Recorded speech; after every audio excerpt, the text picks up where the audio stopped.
Hey everyone, let's talk about a reason why survivors of narcissistic relationships often feel unseen and shamed. Well, this could be a very quick video, and I could say, well, the reason you feel that way is because you are unseen and shamed. But it's more than that. And it comes down to seeing what happened to you and then being able to acknowledge it as abuse. Means that the world kind of sucks. And relationships and family and all the narratives we're sold about that may not be all that they're cut out to be.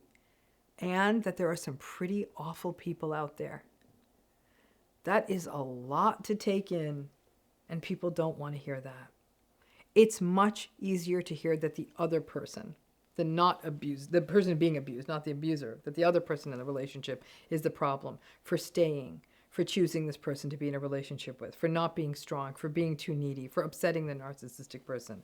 You know the drill. I face resistance in lots of places and lots of forums when I try to talk about this issue. People are more interested in talking about and critiquing me about, well, why do you have to label? Or how can you be sure someone's narcissistic? Or maybe the narcissistic person's behavior is due to trauma. The conversation always comes back to the why of the narcissistic person, as though there has to be some form of reasonable explanation for someone being so cruel and so manipulative. And that explanation must somehow tie to how foolish the other person in the relationship was for not seeing that. To which I say, F that. People, I get it, people want to keep their fuzzy view of the world. They don't want to think that there are some relationships and marriages that simply cannot be fixed. They don't want to believe that there are people out there who had no place having children because they were so self-centered and entitled and unempathic and manipulative that it was a recipe for breaking the spirit of an innocent child. People don't want to believe that people can't change. So to keep that warm and fuzzy utopic vision of the world, a lot of people are willing to throw the people who are harmed by narcissistic relationships under the bus. As though the people in narcissistic relationships who are being harmed and manipulated are to blame for what is happening to them. The assumption that a person in a narcissistic or toxic relationship is too sensitive or isn't trying hard enough or isn't compromising. It's as though the people in narcissistic relationships are almost an inconvenient truth. And that has been the party line for a long time. It all results in double the harm for people who are in narcissistic relationships. Not only you being harmed in the narcissistic relationship, but also you are having to face the scrutiny and the doubt of a world who wonders, oh, come on now, it can't be that bad. And this gets triple magnified because the narcissistic person is often, not always, but often, able to seem oh so charming and cool to the world around you. I can't tell you how many times I have observed someone struggling with the various psychological harms of being in a narcissistic relationship, watching those people who are struggling actually being questioned by the people around them, facing disapproving stares for getting a divorce, being viewed as not being tough enough and because they left a job with an abusive boss, of being viewed as petty and difficult for disengaging or even going no contact with a narcissistic parent or family system. It's so much easier to do that and retain the naive view that life is fair, families are good, communication works in all relationships, that there are no truly mean people, and that mean people are just misunderstood. It's a lot easier to do that.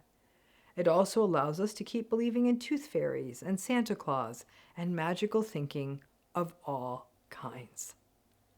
If people want to walk around in some sort of Stepford haze about the virtues of marriage and family and blaming people who are in bad situations, then go ahead and do that.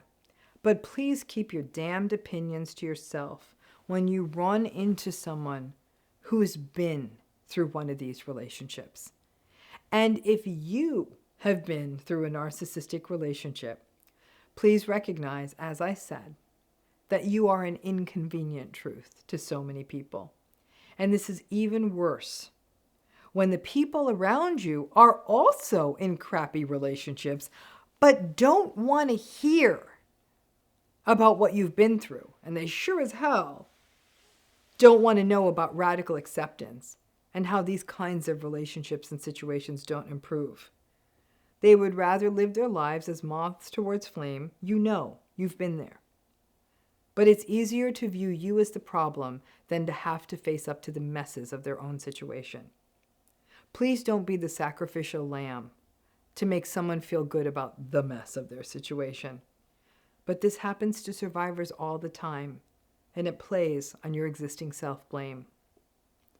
We have been doing this to people since the dawn of time. Look at your history books.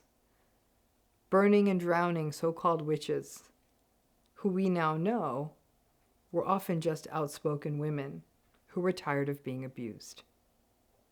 To this day, we are still more likely to question a survivor of assault than we are to accept that the world isn't always safe. Hell, we even blame people who have been burglarized, and the first damn question we ask them is, did you lock your door? Who gives an F if I locked the door? Some jerk came into my house and took my stuff. That's on the thief, not me. If we can blame people for what they wear and for walking down the street alone at night or for not locking a door, you can believe and know that we are going to blame people who are being harmed in their narcissistic relationships for being foolish or for being weak, or that it's your fault that you are being gaslighted. This isn't going to change.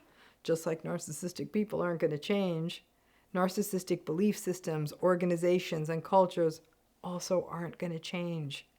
And it means that people within a society who have been harmed in these relationships really have no choice but to draw together and validate each other and recognize that life isn't always pretty, and it's not your damn job to keep other people's fairy tales alive by shutting your mouth and taking the blame.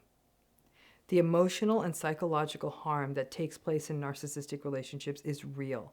I have watched it my entire life and studied it for a goodly chunk of it. It's real.